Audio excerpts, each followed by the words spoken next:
इस वीडियो को तुम्हें देख के लग रहा होगा कि बहुत बड़ी बात हो गई होगी, इतने सारे पुलिस वाले हैं, इतनी आग लग रखी है आस-पास घरों में, इतनी सारी भीड़ जमा है, पुलिस वाले जमा हैं, तो बहुत तगड़ी बात हो गई होगी जिसकी वजह से कुछ लड़ाई हो गई है तगड़ी। देखो, बात तो तगड़ी है, बात तो बड़ी है, पर लड़ने की वजह पता है क्या है? एक व्हाट्सएप स्टेटस, एक लड़के ने शायद एक दुकान पे काम करता था वो, उसने व्हाट्सएप स्टेटस लगा दिया, आई लव महादेव।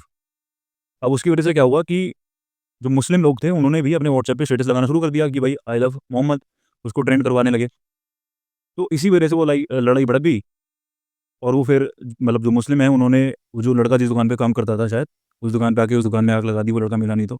इसकी वजह से दंगे वाले हालात वहाँ पे हो गए और करीब-करीब 200 लोगों की भीड़ जमा हो गई परसों रात में, मेरे ख्याल से 12 बजे के बाद ही।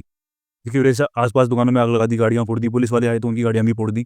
तो पुलिस बेसिकली वहाँ पर मैन पावर कम पड़ गई थी तो और मैन पावर बुलानी पड़ी, इतनी बड़ी लड़ाई हो गई थी और पास अब गुजरात का अ, ये पूरा मामला है तो गुजरात में गरबा बहुत ज़्यादा पॉपुलर होता है नवरात्रि के दिनों में। तो उस टाइम पास में ये गरबे का एक प्रोग्राम भी हो रहा था, तो वहाँ पर भी पत्थरबाजी हो गई, वहाँ पर भी लोगों को शायद नुकसान पहुँचा है कुछ। अब आप ये देखो कि लड़ाई करने की वजह क्या है? देखो पहली बात तो ऐसी चीज़ों पे लड़ाई हुई ही क्यों रही है? आपका एक बिलीफ है आप उसको मानो, ठीक है? किसी और का बिलीफ है वो उसको मान रहा है। मेरे को ऐसा नहीं लगता कि यार देखो किसी का भी रिलीजन है ना, वो ये बोलता है कि आप अपने बिलीफ को मानो और दूसरे वाले के बिलीफ को दबा दो। मुझे नहीं लगता ऐसा कोई भी धर्म ऐसा सिखाता है। अगर आपको लगता है कि नहीं मेरा धर्म ऐसा सिखाता है, तो फिर आपने उसको समझने में गलती करी है।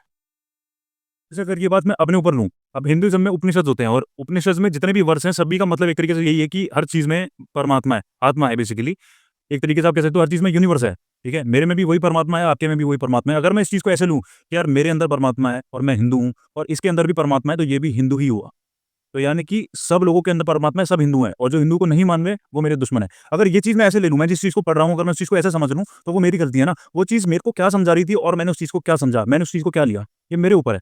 तो कोई भी धर्म किसी को दबाने की बात नहीं करता कभी भी, ये हमारे ऊपर होता है कि हम चीज़ों को कैसे ले रहे हैं और ऐसी लड़ाइयों से ना किसी का भी फ़ायदा नहीं होता। देखो जो इस चीज़ में जो भी लोग इन्वॉल्व होंगे दोनों तरफ से, वो लड़के चले गए, ठीक है? उन्होंने लड़ाई करी, वो चले गए। अब इसमें कई ऐसे लोगों के घरों में आग लग गई होगी, दुकानों में आग लग गई होगी, जिनकी रोटी उस दुकान से चलती होगी, जिनकी रोज़ी-रोटी उस दुकान से चलती होगी। मेहनत करके उन्होंने अपने जीवन भर वो घर बनाया होगा, वो दुकान बनाई होगी, बच्चे पढ़ते होंगे उस दुकान की वजह से। आप तो चले गए, आप भूल जाओगे शायद। पर आपने एक इंसान की रोज़ी-रोटी पे लात मार दी, ठीक है? कई बच्चों पे भी कई लोगों के ऊपर केस लग गए होंगे। मेरे ख्याल से 60-70 लोगों पे केस लगे हैं, तो उनकी भी लाइफ़ खराब ही होगी एक तरीके से। तो देखो, ऐसी चीज़ों से फ़ायदा किसी का नहीं होता और मैं ये नहीं कहता कि लड़ाई खत्म हो जाएगी। लड़ाई भाई हज़ारों साल पहले भी होती थी आपस में और लड़ाई अभी भी होगी। ये चीज़ें तब तक खत्म नहीं होगी जब तक आप अपने आप को या किसी और को अपने से अलग समझते रहोगे। जब तक आपके अंदर ये नहीं होगा ना कि यार मैं भी वही हूँ जो ये है या फिर ये भी वही है जो मैं हूँ, तब तक ये चीज़ चलती रहेगी। ये सिर्फ़ मानने के ऊपर होती है बस।